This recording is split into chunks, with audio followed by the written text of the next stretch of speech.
आज हम हाज़िर हैं फिर से एक मोटिवेशनल स्टोरी लेकर।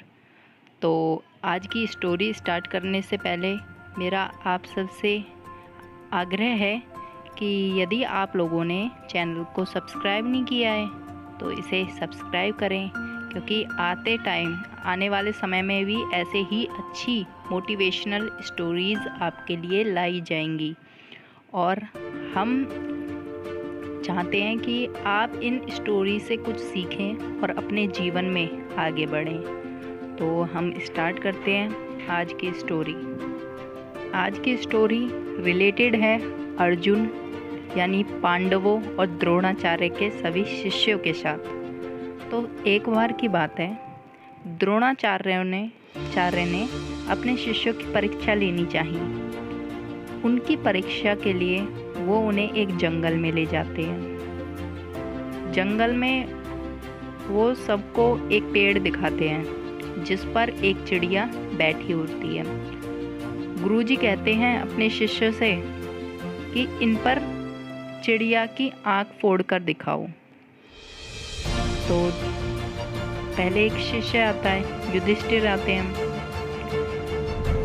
वो उनसे पूछते हैं कि युधिष्ठिर आपको क्या दिखाई दे रहा है? गुरुजी पूछते हैं तो वो कहते हैं, गुरुजी मुझे पेड़ की पत्तियां दिखाई दे रही हैं। तो गुरुजी कहते हैं ठीक है। तो जब युधिष्ठिर तीर चलाते हैं तो उनका तीर इधर उधर गिरता है, चिड़िया की आंख में नहीं लगता है। फिर बारी आती है दूसरे शिष्य की। तो गुरुजी फिर यही क्वेश्चन पूछते हैं उनसे कि आपको क्या दिखाई दे रहा है? वो शिष्य कहता है कि मुझे पेड़ की डालियां दिखाई दे रही हैं। कुछ उसके बाद उनका भी तीर नहीं लगता है। कुछ समय पश्चात दूसरे शिष्य की बारी आती है। तो कहता है, गुरुजी मुझे तो चिड़िया नज़र आ रही है। तो गुरुजी कहते हैं ठीक है। तो उनका भी तीर नहीं लगता है। परंतु कुछ समय बाद अंत में अर्जुन का नंबर आता है। जब अर्जुन का नंबर आता है तो गुरुजी उनसे पूछते हैं, यानी द्रोणाचार्य जी उनसे पूछते हैं कि आपको क्या दिखाई दे रहा है अर्जुन? तो अर्जुन उत्तर देते हैं कि गुरुजी मुझे चिड़िया की आँख दिखाई दे रही है। जैसे ही वो तीर छोड़ते हैं, वो तीर सीधा इधर उधर ना जाकर सीधा चिड़िया की आँख में लगता है और चिड़िया गिर जाती है। सभी शिष्य ताली बजाते हैं और गुरुजी भी अर्जुन की बहुत प्रशंसा करते हैं। और उस टाइम गुरुजी कहते हैं, द्रोणाचार्य जी कहते हैं कि देखो, जब मैंने पूछा सबको कुछ ना कुछ दिखाई दिया। किसी ने भी सीधा अपना लक्ष्य आँख की तरफ नहीं बनाया। यदि सीधा आप आँख को देखते तो तीर आँख पर ही लगता।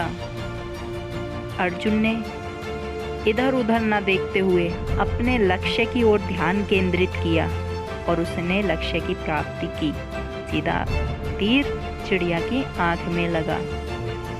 तो दोस्तों, इस कहानी से हमें यही शिक्षा मिलती है कि अगर हमारा लक्ष्य IAS बनने का है, अगर हमारा लक्ष्य PCS की परीक्षा उत्तीर्ण करने का है या SSC, पुलिस, कुछ भी हो, टीचर, तो हमें सीधे उस पर फोकस करना चाहिए।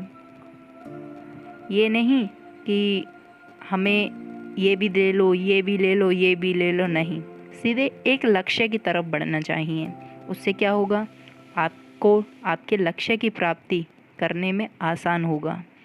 क्योंकि कभी कभी होता है स्टूडेंट्स बहुत कंफ्यूज होते हैं, सोचते हैं ये भी कर लें, ये भी कर लें, ये भी कर लें। इससे क्या होता है, वो कहीं के नहीं रहते, ना ये वाला कर पाते हैं ना वो वाला, जैसे कि अन्य शिष्यों के साथ हुआ। तो आपसे यही गुजारिश है कि अपना लक्ष्य चुनें, उसके प्रति दृढ़तापूर्व होकर खूब मेहनत करें। और जैसे अर्जुन ने अपने लक्ष्य की प्राप्ति की, एक दिन आप भी अपने लक्ष्य की प्राप्ति कर पाएंगे। तो आज की कहानी बस इतनी ही। मुझे आशा है आपको आज की कहानी बहुत अच्छी लगी होगी और इससे सीख लेते हुए आप अपने जीवन में आगे बढ़ेंगे।